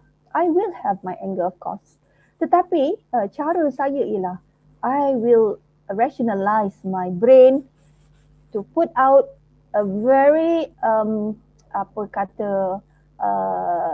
sesuai ya, perkataan-perkataan yang sesuai untuk menyampaikan kepada mereka tentang perkara itu.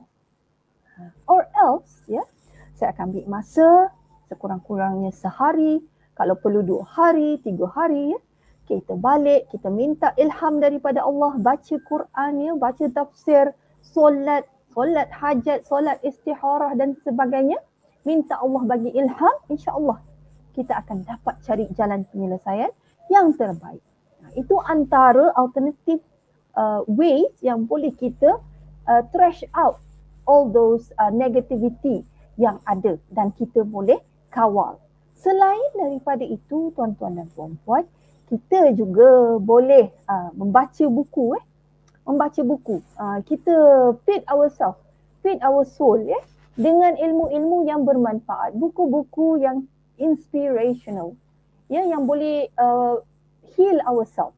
Ya, terpulanglah kalau kita suka baca inspirational, motivation punya quotes, kita bacalah. Tapi kalau kita suka novel, bacalah. It's up to us. We know ourselves better kan? So antaranya, selain daripada membaca buku, kita juga boleh berkawan atau berdamping ya dengan positive circle. Positive circle ni tuan-tuan dan puan-puan, carilah rakan-rakan yang membina. Jangan cari rakan-rakan yang membawang. Bila membawang, kita asyik nampak celah orang, kita tak nampak celah kita. Ya? Banyak perkara lain yang boleh kita lakukan daripada kita nak membawang. Ya? Kita boleh buat charity. Kita get involved with organisation, non-government organisation ataupun projek-projek untuk membantu charity work dan sebagainya. Tak perlu buat bantu banyak pun tak ngapa. We can also macam bantu jiran sebelah je pun, ataupun bantu anak-anak kita je pun. Ahli keluarga kita tu lagi wajib kita nak bantu berbanding orang yang di luar. Tapi kalau boleh bantu lagi besar, that's even better. Ya, tu antaranya. Selain daripada itu juga, kita juga boleh menulis. Kalau mereka yang suka menulis, macam saya, memang saya geram-geram, saya pun buatlah satu puisi. Puisi. Itu cara saya meluahkan. Tetapi saya tidak menghentam. Saya tidak menghentam demi menjaga aib individu. Saya tidak akan menyebut nama, saya tidak akan seboleh mungkin kita berusaha untuk menjaga aib orang. Ya, sebab bila dalam keadaan marah, anything can happen, tetapi kita cuba berusaha. We try our best. We are not perfect, tuan-tuan dan puan-puan. Jangan takut apabila kita berlaku silap, berlaku salah. Ya, akui kesilapan, perbaiki saja. Ya, daripada kesilapanlah kita belajar memperbaiki diri dan menemui jalan kejayaan. Ya, orang yang berjaya dalam kehidupan melalui pelbagai ribu juta kegagalan sebelum dia mencapai sukses, success story. Kita boleh baca benda ni di mana-mana buku pun, di mana-mana success stories about the best people in the world pun. Ya, ini terbukti. Selain daripada itu, kita boleh sambung belajar, ya. Belajar benda-benda yang kita suka. Belajar beautician. Kita suka benda-benda yang cantik. Manusia kan fitrah dia suka yang cantik-cantik, yang manis-manis, yang sedap-sedap. wangi-wangi, itu memang fitrah manusia. Kita tak boleh lari perkara tu, ya tuan-tuan dan puan-puan. Sebab itu kita perlukan pujian, kita perlukan benda yang sedap, kita suka benda yang baik-baik, kita tak suka benda-benda yang tak baik kan? Okey, anak saya pun dah bangun. Okey, tak apa, kita teruskan. Dan selain daripada itu, ya tuan-tuan dan puan-puan, kita juga boleh cabar diri kita. Apabila berlaku satu-satu situasi, ya, situasi negatif, ya, ataupun rumit, ya, sebenarnya kita we stimulate, ya, kita merangsang akal kita untuk strategize sebenarnya, ya. Contoh tuan-tuan dan puan-puan, apabila saya berkata begini, apabila saya ada anak autistik, saya nak bawa dia keluar, saya on wheelchair. Anak saya seorang typical, ya. Dan anak autistik saya unpredictable. Bila nak pergi ke mana-mana, saya akan berusaha untuk predict dulu the worst thing. Worst scenario. Okay. Worst scenario dulu, ya. Jadi saya akan strategize. If this thing happens, what am I supposed to do? Ya. Jadi kita kena strategize. Kita boleh stimulate our brain untuk fikirkan langkah-langkah. Contoh, saya on wheelchair. Ya, apabila saya nak keluar ke mana-mana, outstation dan sebagainya, saya cabar diri saya nak keluar, maybe that particular places I have not been yet ever before. But I will take the challenge. If let's say the place is not accessible for wheelchair user, so I can ask help or I can find out ways how people can assist me to enable me to go inside the building ataupun boleh sampai ke tempat itu. Itu adalah satu perkara sebenarnya rahmat tuan-tuan dan puan-puan. Daripada kita tak berfikir, kita boleh berfikir. Hidup ini bukan mudah tuan-tuan dan puan-puan. Hidup ini memang tempat kita berpenat-penat. Akhirat baru tempat kita berehat. Jadi itulah antaranya perkara-perkara yang boleh kita motivate ourselves, ya, untuk mengatasi persepsi-persepsi negatif dan to continue to be persistent in our life, to carry on and move on. Itu antaranya lah. Allahu'alam. Alhamdulillah. Banyak yang Puan Hamidah share tadi tu sebenarnya ada orang kata apa, kadang-kadang tu kita punya escapism untuk meredakan kesedihan kita, bila kita rasa down, bila ada benda yang kita kecewa, kita tak dapat kan. Tapi betul lah, kita punya circle of friends tu, ya Puan, memang sangat-sangat penting lah. So itulah, bila kita dalam kehidupan kita sehari-hari kan, sebenarnya ada banyak benda yang kita tak sangka kan yang akan berlaku. Dia macam-macam Puan Hamidah sebut tadilah, kena ada the worst expectation jugalah kalau macam nak bawa Naufal keluar dan sebagainya kan. So Puan, saya rasa tu memang berkaitan dengan apa yang saya nak dapatkan pendapat Puan untuk soalan yang seterusnya ni. VUCA, kita ni hidup dalam world of VUCA, volatility, uncertainty, complexity and ambiguity. Apa pendekatan Puan untuk diri dan keluarga terutamanya dalam hidup kita yang penuh cabaran lah masa ni? Silakan Puan.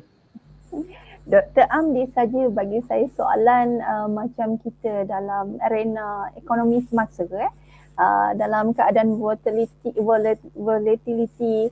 ambiguity, uncertainty and complexity ni, ya. Tapi begitulah, ya tuan-tuan dan perempuan, kehidupan kita memang begitu pun, ya. Kita tidak dapat lari daripada uncertainty. Siapa kita nak tahu masa depan kita? Bukan kita yang mengatur hidup kita, not even us yang control our heart, kan? Control our mind, ya. And we have no power at all, ya. Kita hanyalah hamba. Selagi kita mengenal diri kita sebagai hamba, ya, kita adalah hamba kepada Maha Pencipta, memahami Apa tujuan kehidupan kita, tuan-tuan dan puan-puan? Apa tujuan kita hidup di muka bumi ini adalah tidak lain semata-mata hanyalah untuk beribadah kepada Allah Subhanahu Wa Taala.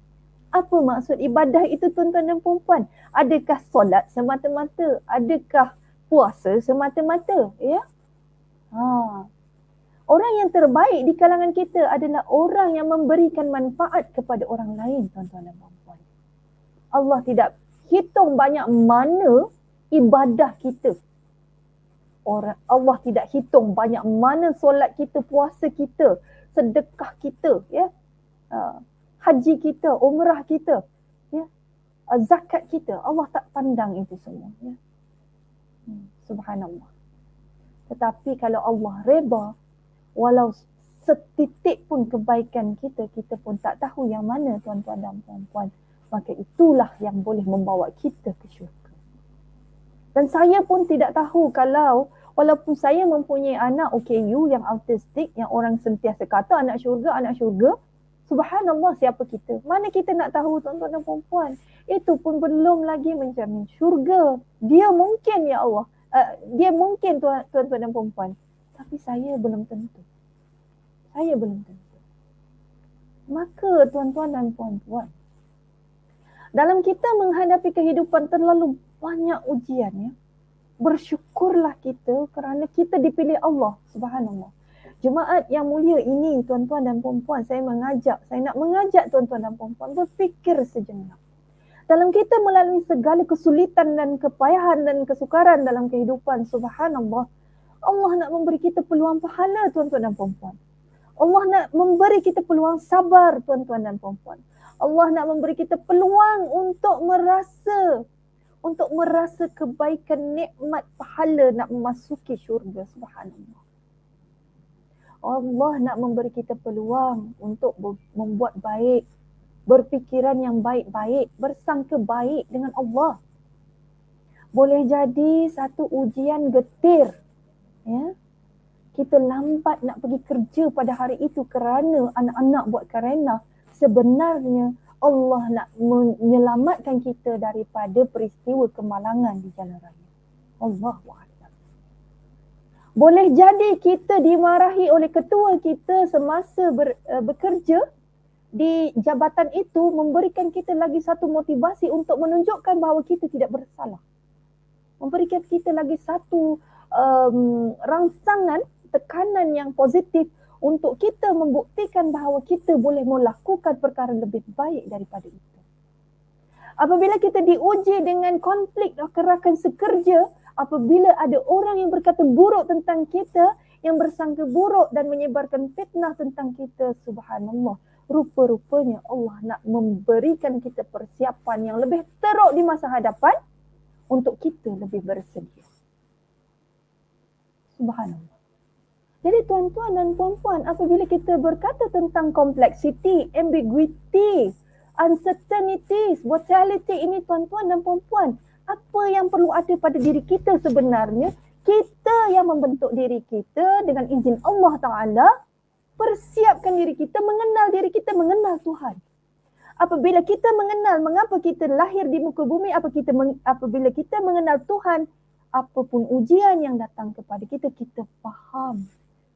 Peliknya hamba Allah ini, subhanallah, diberi kesulitan pun dia bersyukur, diberi kenikmatan juga dia turut bersyukur. Hebatnya manusia. Hebatnya penganut Muslim ini, subhanallah. Ya? Hebatnya mereka ini. Tetapi Allah nak menyediakan sesuatu kepada pahala sabar bagi mereka yang sabar diuji. Tuan-tuan dan puan-puan, bukan mudah, ya. Apabila saya diuji dengan anak yang autistik, ya, saya biasalah kan seorang ibu, kita mengharapkan everything excellence in our child. Kan? Semua kalau boleh A+, everything excellent, semua yang baik-baik.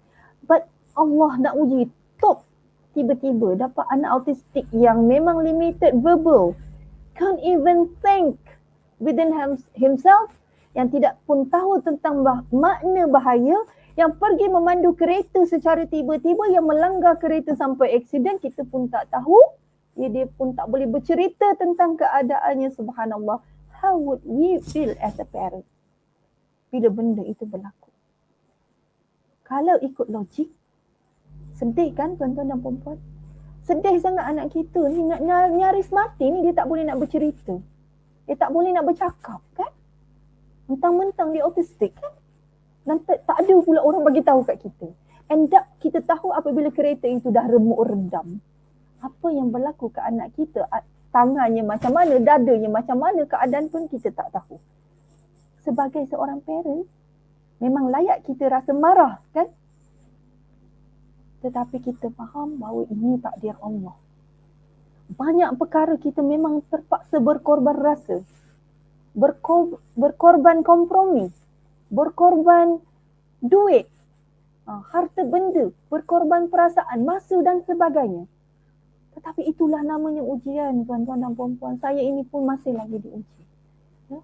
Semoga Allah sentiasa menjaga hati saya, perasaan saya, niat saya, ya Allah. Ya, semoga saya kalau jatuh pun boleh kembali semula ke pangkal jalan. Jadi persisten itu penting tuan-tuan dan puan-puan. Kita mengenal Allah, kita kembali kepada Allah. Baca Quran setiap hari, jangan lupa. Berzikir setiap hari, jangan lupa. Bersalawat setiap hari, jangan lupa. Sebab itu adalah santapan rohani kita. Sebab itulah makanan utama kita selain daripada nutrisi yang fizikal tu. Sebab itu yang akan membentuk hati kita, yang akan mengawal diri kita apabila kita menyampaikan sesuatu, apa kita membuat keputusan, dia diilhamkan oleh Allah Subhanahu Wa Taala. Insya-Allah kita tidak akan tersasar daripada ihdinas siratal mustaqim. Itulah yang menjadi satu fokus kita sebenarnya. Kita tak nak jadi macam negara barat, ya, mereka mungkin agama mereka, mereka mempunyai kepercayaan masing-masing, of course. Tetapi kita sebagai Muslim, kita percaya kepada tasydid la ilaha illallah Muhammadur Rasulullah. Ya, kita percaya dan kita yakin setiap apa pun ujian yang mendatang, setiap apa pun yang berlaku kepada kita mesti ada hikmah. Bersedihlah sebentar, tetapi jangan lupa balik kembali. Jangan lupa bangkit kembali. Konsistensi, sebab kita adalah Muslim. Kita faham itu adalah ujian. Ya. So kita kena ada vision. Our vision is toward jannah. Ya. Kita nak masuk syurga. Tak sanggup nak masuk neraka. Satu hari di dunia bersamaan dengan 100 tahun ya di akhirat. Ya. Saya dengar ustaz berceramah. Ya. Lebih kurang ya. Jadi tak nak kan? Let's aim for jannah. Ya. Marilah kita sama-sama masuk syurga. Marilah kita sama-sama menyantuni orang lain, berkasih sayang, bertolak ansur, berbuat baik, berbuat kebaikan. Mudahkan orang lain, ya. Sesama kita, jangan selfish. Antara kita dengan orang lain, kena tolak ansur. Tuan-tuan dan puan-puan, jangan jaga diri kita je. No. Life is not about us, but it's about how we help others. Ya. Sebab what we help others is actually going back to us. Itu adalah kebaikan kita, itulah akan balik semula kepada kita. Maka saya tidak akan menjawab buka itu dalam erti kata leadership, pemahaman liberal orang barat, tetapi saya menterjemahkannya dalam erti kata sebagai seorang Muslim. InsyaAllah. Ya, begitulah. Dr. Am, Allah Alam. Okey, Alhamdulillah. Sebenarnya sebab bukan ni macam dia sangat dia dah jadi macam perkara yang selalu diperkatakan ya. Jadi sebenarnya it's all about macam mana kita beradaptasi dengan keadaan, bersedia dengan segala kemungkinan, bersedia untuk menerima takdir, redha kan. Jadinya saya rasa ada satu soalan ya Puan Hamidah, ada satu soalan daripada Facebook tadi, tapi saya rasa plus or minus memang Puan dah ada jawab, tapi mungkin kita boleh share soalan tu. daripada saudara laman hijau, Puan, bagaimana Puan menghadapi dan melalui ujian yang sebegitu rupa antara kesakitan, kesedihan dan dalam masa yang sama kena pula menguruskan urusan kehidupan seperti mana orang lain malah lebih rumit lagi. Apa persediaan jiwa dan mental yang Puan amal atau pegang ataupun ada kaedah-kaedah tertentu untuk kami ambil teladan? Dipersilakan Puan. Subhanallah. Masya Allah. Sebenarnya saya juga sama seperti tuan-tuan dan puan-puan. Excuse me. Angin pula. Saya pun sama seperti tuan-tuan dan puan-puan juga. I have no choice except to be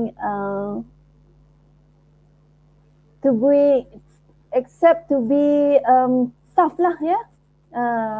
Tidak ada pilihan selain menjadi kuat dengan keadaan yang saya hadapilah, because life must goes on, kan? Jadi memang dalam saya melalui fasa-fasa kehidupan, kesedihan, cabaran-cabaran halangan ya, dan juga dalam masa yang sama menguruskan anak, menguruskan kerja ya. Kita paling penting ialah support system.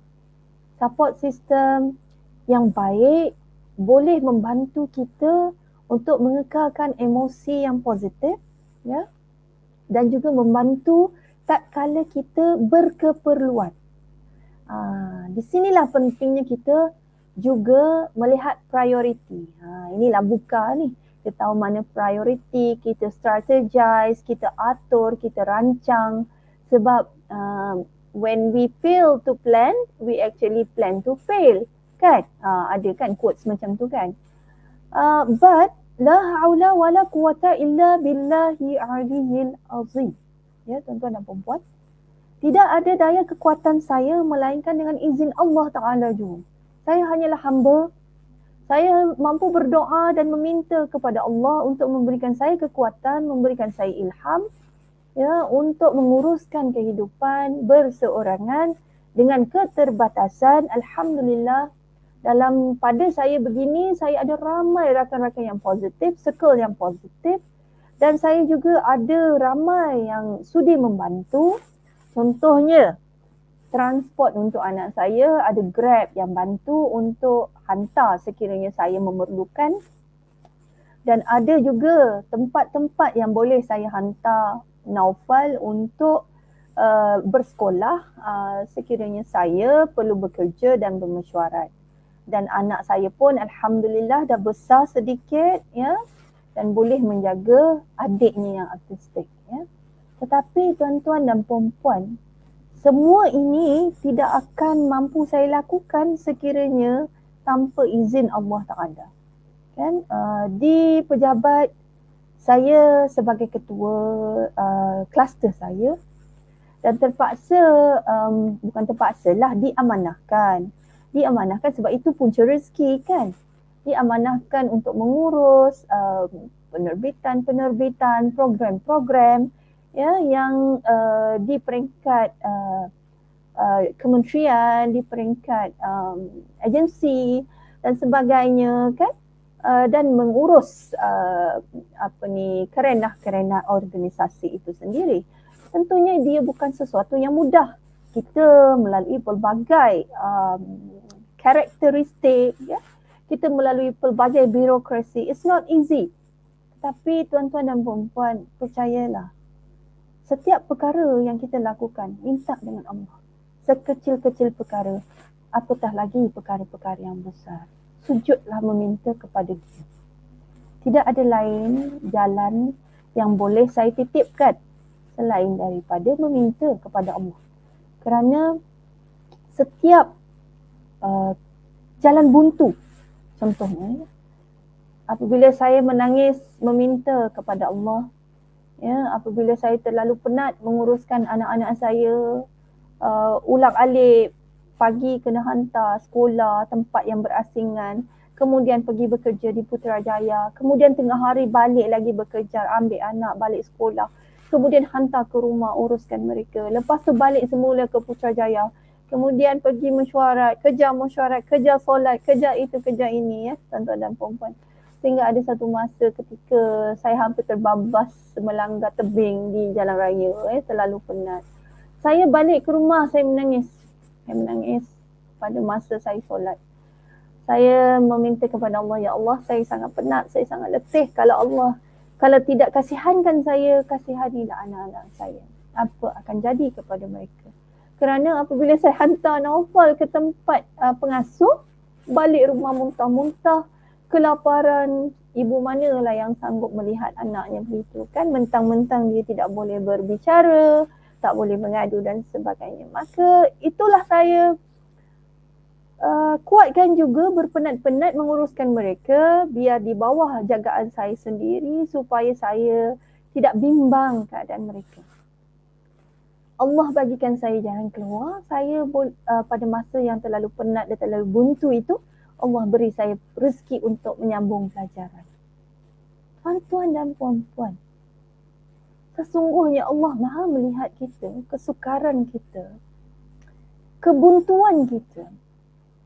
Allah cuma rindu nak mendengar kita untuk merayu, mengadu, meminta kepada Dia. Itu saja, tuan-tuan dan puan-puan. Sesukar manapun kehidupan kita, subhanallah, ingatlah Allah menjanjikan sesuatu yang lebih indah di syurga sana untuk kita, tuan-tuan dan puan-puan. Kita tak mungkin nampak sekarang, tetapi subhanallah, berdampinglah dengan Quran itu, tuan-tuan dan puan-puan. Bacalah setiap hari. Kenapalah satu helai je pun, kan? Tetapi kita sentiasa berkomunikasi, berbicara dengan Allah di samping kita membaca tafsirnya supaya kita lebih faham. Bersolatlah setiap malam, tuan-tuan dan puan-puan, selain daripada solat wajib, supaya kita lebih dekat dan lebih kuat. Kekuatannya luar biasa, subhanallah, tuan-tuan dan puan-puan. Berzikirlah tanpa putus, percaya dan yakin kepada Dia. InsyaAllah Allah akan sentiasa mengingati kita. Ingat dalam keadaan kita senang dan juga dalam keadaan kita susah. InsyaAllah Allah tidak akan tinggalkan kita. Saya kira tuan-tuan dan puan-puan, benda ini adalah sesuatu yang praktis. Kita kena buat, kita kena lalui, kita kena beramal, ya. Macam niat, kita nak bersolat, kita lafaz, kita niatkan dalam hati, kita lakukan dengan perbuatan, maka kita nampak impaknya, kesannya. Kesan orang yang bersolat dengan orang yang tidak bersolat mesti berbeza. Tetapi tidaklah kita menolak 100% orang yang tidak bersolat, kerana kita juga perlu membantu mereka untuk sama-sama bersolat dengan kita. And we are nobody to judge others. Ya? We are nobody to judge others. Belum tentu kita ini yang solat 100 kali tanpa henti lebih baik daripada mereka yang hanya bersolat 5 waktu. Belum tentu, tuan-tuan. We are nobody to judge others. We are nobody. So, hidup ini bukan untuk kita menghukum orang lain, tetapi untuk memperbaiki diri kita, untuk memberi sebanyak mungkin kepada orang lain, untuk memberi sebanyak manfaat kepada orang lain. Kalau tak banyak, sedikit. Kalau tak dapat mampu bersedekah banyak, berilah sedikit. Beri senyuman pun dah kira sedekah, kan? Berbuat baik dengan orang, memberi salam, yang mendoakan orang lain dengan kebaikan juga adalah sedekah. Subhanallah. Hebatnya Allah ini memberi kita jalan-jalan kebaikan. Tinggal kita nak raih atau tidak. Sentiasa ingatlah ya tuan-tuan dan puan-puan, apabila kita melalui satu kesukaran, apa sebenarnya Allah nak bagi sesuatu sebenarnya. Sentiasa ingat. Tanamkan dalam minda kita. Jadi kita akan sentiasa tenang. Kita akan jadi orang yang sangat bahagia walau kita dalam keadaan yang sukar. InsyaAllah. Itulah. Itulah kita ni kan. Puan, saya nak tanya lagi satu soalan. Yang ini soalan tiba-tiba. Dia tak ada tak ada dalam perancangan awal. Hanina anak sulung, Naufal anak yang kedua dan bongsu. Bagaimana pun jaga emosi anak sulung yang perlu diberikan tanggungjawab untuk menjaga adiknya, dan dalam masa yang sama saya yakin dia juga adalah macam your right hand kan, untuk membantu dalam urusan seharian. Kalau Puan boleh share dengan kami semua. Benar. Subhanallah, apabila menjadi seorang parents yang mempunyai anak OKU dan diri sendiri juga OKU, mesti anak yang tipikal akan menjadi tulang belakang utama dalam keluarga kita. Saya juga dalam proses belajar. Saya juga tidak lari membuat kesilapan. Anak saya yang tipikal Hanina Fasyakha tu yang saya sangkakan okey, rupanya dia juga memerlukan perhatian. Dia juga rupanya memerlukan pemahaman. Sebab asyik dia je yang mengalah, kan? Asyik dia je kena beralah dengan adik dia. Sebab adik dia autistik. Ada satu ketika dia kata, kalau gitu baik Nina pun jadi autistik. Semua dapat privilege. Dia kata macam tu. Rupa-rupanya saya telah mengabaikan anak saya pada satu ketika. Saya lupa emosi dia. Saya lupa keperluan dia. Tuan-tuan dan puan-puan, saya akui kesilapan saya. Saya meminta maaf. Saya masih mencuba memperbaiki kelompongan-kelompongan itu. Tetapi tuan-tuan dan puan-puan, kita sebagai ibu yang penting doa. Doa kita jangan putus mendoakan ke semua anak-anak kita. Yang keduanya, doa tu kita meminta kepada Allah lah. Sebab siapa lagi yang memegang hati-hati kita, pemikiran kita selain daripada Allah Ta'ala. Doa ibu juga insya-Allah mustajab. Yang keduanya, kita cuba berikan dia pemahaman. Sebagai seorang teenagers, remaja yang memerlukan perhatian, kita kena sentiasa berkomunikasi dengan dia. Sebab itu saya mempersiagakan diri saya dengan ilmu. Saya membaca buku-buku tentang parenting, saya membaca ilmu-ilmu tentang motivasi, saya membaca buku-buku tentang anxiety sebab ada satu ketika anak saya pun ada anxiety. Terutama semasa PKP, saya pun tak faham, rupanya memang dia berbeza, Apatah lagi dia tidak bersosial seperti saya, dia hanya di rumah menjaga adik, dia tak keluar seperti teenagers yang lain, kan? Apabila keluar pun bersama-sama parents, kan? Dan terhad. Kadang-kadang nak pergi ke sini dia terpaksa terbantuk sebab Naufal nanti dia macam-macam, we cannot do that. So, dia terbatas, kan? Kadang-kadang jiwa remaja ni pun memberontak, kan? But I have to make her understand the circumstances. Every time. Itulah apa yang diajar oleh parents saya dulu, ayahanda saya dulu, dia sentiasa memberi nasihat. Saya ingat kembali, rupanya itulah apa yang disebut dalam surah Al-Luqman. Sentiasa menasihati anak kita berulang-ulang kali tanpa jemu. Tapi memang bukan mudah, bukan mudah. Cuma advantage-nya sebab saya memang dulu pernah menjaga ketua bahagian kanak-kanak di wilayah yang banyak mengendalikan kes-kes akhlak, kes-kes perlindungan kanak-kanak. Itu satu advantage bagi saya lah. Walaupun begitu, ilmu itu pun masih belum mencukupi.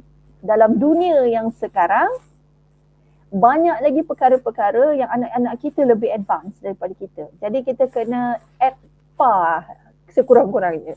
Kalau dia literate in digital, kita pun kena sama. Kalau dia suka coding, kita pun kena belajar juga at least. We have to know what is coding all about and how does this coding can create something like game yang selalu budak-budak main ni, kan? Minecraft, something like that, kan? Jadi kita kena ada a few things yang kita lebih better from them so they can like, oh, my mom is good at this, so I can consult her in this kind of thing, in this matter, or in the subject, or in this topic. Begitulah, so komunikasi itu sangat penting. In every circumstances, I think communication is the best way to menghuraikan segala kekusutan dan juga konflik yang berlaku untuk memberikan pemahaman kepada anak-anak ini lah. Ya. Ramai yang terima kasih ya Puan Hamidah, ramai actually yang tag saya ya kata terima kasih sebab tanya soalan tu. Dia rupa-rupanya dia kata despite of sama ada anak tu anak normal atau anak kurang upaya ataupun yang biasa, yang normal ya, dia masih itu adalah apa orang kata dia punya kesukaran sebagai seorang ibu dan bapa ya. Betul. Ada lagi satu soalan ni, selain dari sokongan dari kaum keluarga, apa jenis sokongan dari pihak berkuasa atau masyarakat yang boleh bantu ringankan beban OKU? Ada penambahbaikan ataupun tidak di sepanjang proses yang Puan pernah lalui?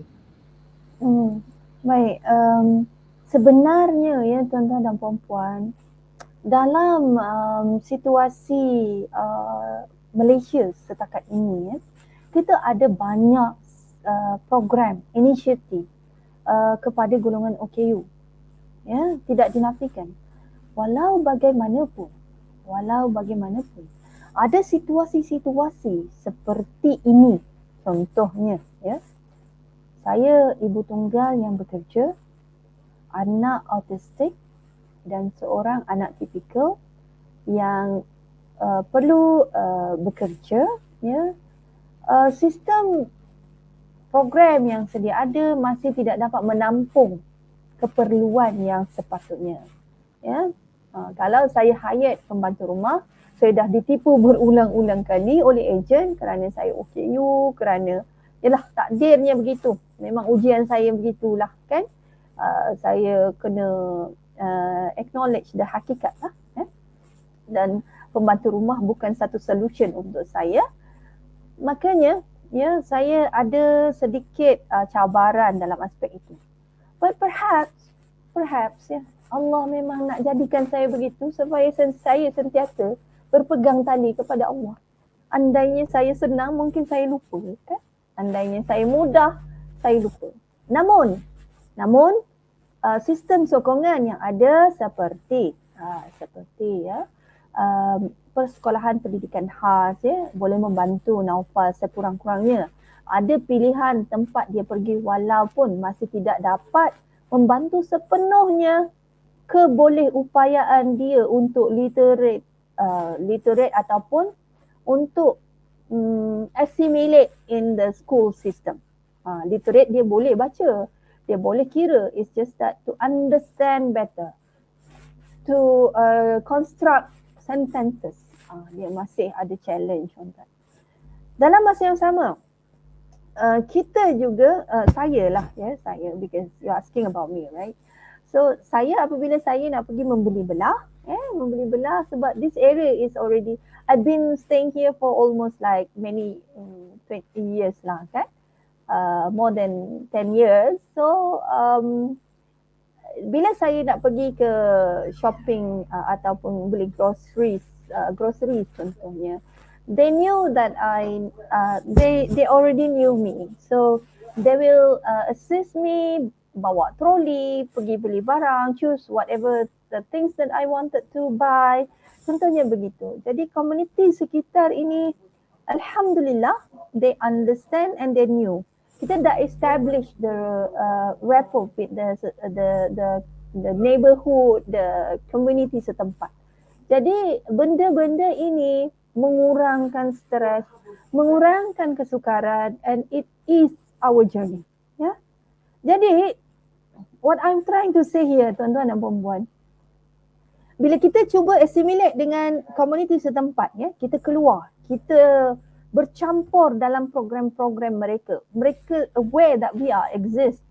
We have these types of entity ataupun individual within our community.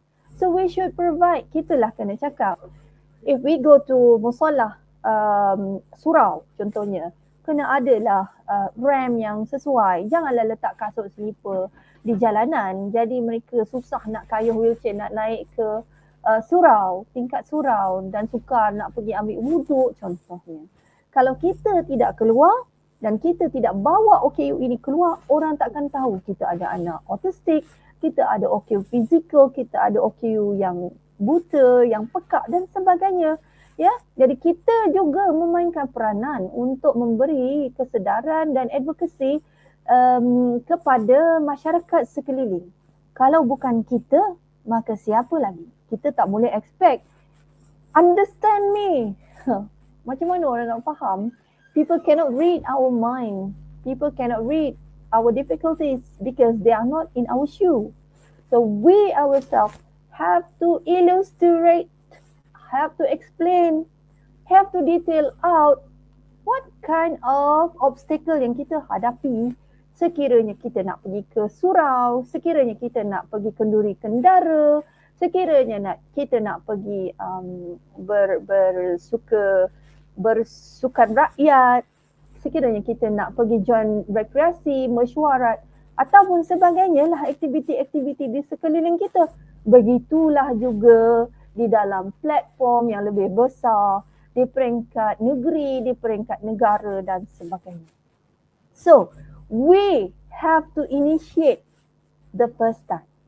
Kita tak boleh tunggu orang. Dan please, tuan-tuan dan puan-puan, tolong stop blaming others. Ya? Sebab ini tidak akan memberikan sebarang penyelesaian. Kita suka tak orang asyik salahkan kita? No, right? So the best way is kita kena tolerate, kita kena explain cara berhemah. Tidaklah nanti orang akan kata, kalau OKU ni sensitif, kalau OKU ni pemarah, kalau OKU ni sikit-sikit marah. Because they are not in our shoes. They couldn't understand. But slowly we have to explain why we become angry. We have so many obstacles in our own life, daily life already. We can't bear another one out from our houses, out from our community. It's too many for us. It's too many. But pada awalnya kita kena explain terlebih dahulu. Ya. Jadi saya jawab ke soalan ni, Dr. Am?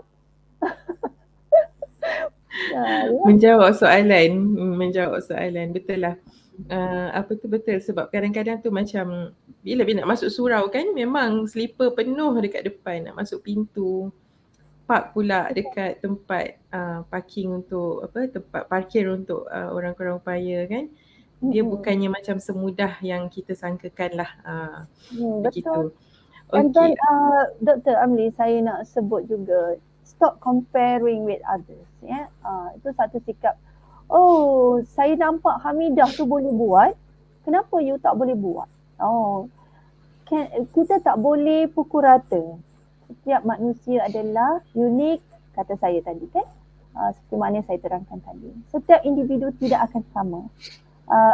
Autistik juga tidak sama, dia ada spektrum. Kalau Naufal is limited verbal, probably other child dia mungkin talkative, ya, tak sama.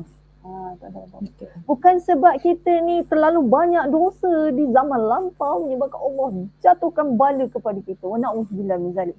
Kita jangan jadi Tuhan, jangan buat kerja Tuhan, kita pula nak menghakimi orang, ya.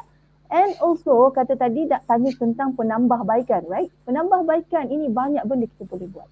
Satu, kita kena sebar the awareness, ya. Awareness ni salah satu caranya ialah buat disability equality training. Memberi kepahaman tentang OKU itu, ya.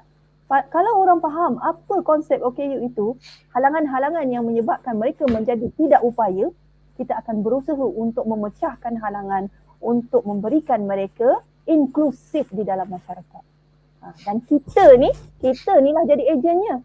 Tuan-tuan dan perempuan yang mendengar perkongsian pada hari ini, semoga mendapat sesuatu untuk dibawa pulang untuk ahli keluarga, untuk masyarakat, untuk jiran-jiran, untuk seluruh di platform media sosial contohnya. Sebarkanlah kesedaran bahawa OKU ini juga manusia, individu yang sepatutnya diiktiraf, yang perlu diberi peluang, dia yang perlu disantuni. Bawa mereka keluar, ya, ajak mereka turut serta dalam aktiviti-aktiviti seharian kita. Jangan tinggalkan mereka, jangan kurung mereka di dalam rumah, ya. Mereka bukan binatang yang perlu dikurung. tetapi mereka adalah manusia yang perlu disantuni. Ya? Okay, ada satu lagi soalan ni ya Puan Hamidah dari Dr. Ija Jani. Beliau menyatakan bahawa saya adalah seorang uku dan selalu rasa hidup menyusahkan orang. Normal ke tu? Masya Allah. Ya, adinda saya Ija. Pada mulanya apabila saya menjadi okey, saya juga ada perasaan begitu. Ya, saya juga ada perasaan begitu. Saya akan rasa macam saya apabila semua benda saya kena minta tolong, ya. Semua benda saya ada limitasi, saya rasa saya sangat membebankan. Jadi ini memang normal, ini satu perasaan yang biasa dihadapi oleh OKU. Tetapi kenapa? Kena trigger, punca kenapa kita rasa begitu? Sebab we cannot do ourselves. Kenapa? Sebab ada rintangan-rintangan dan halangan yang menyebabkan kita melakukannya sendiri. Contoh, di dalam rumah kita sendiri, kita tak boleh basuh kain sebab ada banyak halangan. Ada meja menghalang kita nak pergi ke washing machine contohnya, ya. Pintu yang terlalu sempit untuk kita masuk ke dalam toilet untuk membasuh kain contohnya, ataupun the platform is too high for us to reach contohnya. Jadi perkara-perkara ini harus diubah suai untuk membolehkan kita able to do it ourselves. Contoh, ini hanyalah salah satu contoh yang saya berikan. Banyak lagi. Apabila kita terlibat dalam persatuan, macam saya kongsikan tadi kan, Adik Ija, bila kita berasimilisasi dengan masyarakat, kita keluar daripada kepompong, kita melihat the ability, the possibilities yang kita boleh buat walaupun kita OKU, ya. Jadi ini adalah exposure yang boleh memotivasikan kita. Jadi saya harap adinda saya ini akan lebih diberi peluang dan cuba cabar diri, ya, untuk melakukan sesuatu dan cuba ubah suai, berbincang dengan ahli keluarga untuk membolehkan Ija boleh menyumbang semula kepada keluarga, kepada masyarakat dan seluruhnya. InsyaAllah. Ya. Okay, Alhamdulillah. Terima kasih Puan Hamidah. Sebenarnya kita bila kita dah mula berdiskusi ni, dia jadi lagi banyak soalan yang orang akan nak tanya. Kita ada limit masa. Jadi saya rasa tajuk bila hati berbicara, hati terasa ni sebenarnya Puan Hamidah yang berikan kepada saya. Sebab saya memang tak tahu nak bagi tajuk apa. Saya minta Puan Hamidah cadangkan inilah tajuknya. So saya rasa Puan Hamidah berbicara dari hati dan hati kita semua yang mendengar ni terasa, dan insyaAllah agar kita semua dapat sedikit sebanyak manfaat dan juga untuk sebenarnya macam untuk kita bersyukur dengan apa yang kita ada sebenarnya kan. Kita ni kadang-kadang rasa macam rumput di halaman sebelah ataupun halaman sana tu lebih hijau daripada rumput di halaman sendiri kan. The grass is always greener at the other side kan. So saya bagi pihak UPO, UiTM ingin mengucapkan setinggi-tinggi terima kasih, ucapan penghargaan kepada Puan Hamidah. Oh, tapi sebelum tu tengok saya dah terlupa kata-kata akhir. The last one from you Puan Hamidah. Masya Allah, saya pun saya pun mengucapkan jutaan terima kasih kepada unit perkhidmatan OKU, Universiti Teknologi Mara atas jemputan ini, dan juga terutama kepada Prof Roslinda dan juga sahabat saya, ya, dan juga Dr. Am atas jemputan ini untuk bersama-sama dengan tuan-tuan dan puan-puan pada petang Jumaat yang barakah ini. InsyaAllah semoga apa juga yang saya sampaikan dapat diambil iktibar, yang baik itu datang dari Allah, yang kurang itu adalah daripada kelemahan saya sendiri. Sebenarnya kita sentiasa kena ingat, ya, setiap kita diuji dengan kesakitan, dengan kesedihan, dengan kehilangan harta benda dan sebagainya, ya, tetapi semuanya itu adalah ujian semata-mata kepada manusia ataupun hamba mereka yang sabar. Allah akan janjikan sesuatu yang lebih baik insya-Allah. Jadi sentiasa ingat, berpegang tali kepada Allah, insya-Allah. Yakin dan percaya setiap apa jua yang kita temui ataupun yang kita lalui itu ada hikmah yang tersembunyi yang kita perlu cari sebenarnya. Wallahu alam. Alhamdulillah, terima kasih banyak-banyak. Jutaan terima kasih kepada Puan Hamidah dan juga juru bahasa isyarat kita pada hari ini, Puan Irma. Terima kasih. Dan saya juga ingin memberikan ucapan penghargaan kepada pengarah UPO, koordinator, staff terutama Encik Amsyar, Cik Akila, Cik Iman, Puan Salmiah, Puan Dira dan juga Encik Hazam, sebab it's a collective effort. Dia teamwork yang membolehkan. Memang dia nampak macam simple kan webinar, tapi prosesnya tu adalah panjang dan saya sangat menghargai sumbangan dari semua pihak yang menjayakan webinar pertama daripada koordinator daripada saya, daripada saya punya portfolio, iaitu koordinator untuk staff OKU dan juga staff ada tanggungan OKU UITM. Jadi alhamdulillah, so saya harap kita akan terus memberikan sokongan dan juga sedikit sebanyak perkongsian yang dari Puan Hamidah tadi tu kan sebenarnya memang menyentuh banyak hati kan tadi. Sekurang-kurangnya adalah yang akan dapat memperbaiki kehidupan kita, ya. Sama ada kita ni ada ahli keluarga OKU ke, ada kawan OKU ke ataupun tak sekalipun, ya, it doesn't matter, sebab sebenarnya kita sentiasa kita punya buka environment tadi tu kan, kita sentiasa akan diuji secara berterusan. So terima kasih banyak-banyak, alhamdulillah. So insyaAllah kita akan berikan sijil penyertaan kepada yang menyertai program kita pada petang ini. So saya minta tolong isikan borang kehadiran dan kita akan buka borang kehadiran tu sehingga pukul 5.30 hari ini. Dan alhamdulillah untuk webinar pada petang ni, kehadiran tertinggi yang saya sempat capture di dalam Facebook Live adalah 150 orang. Alhamdulillah, tahniah. Terima kasih.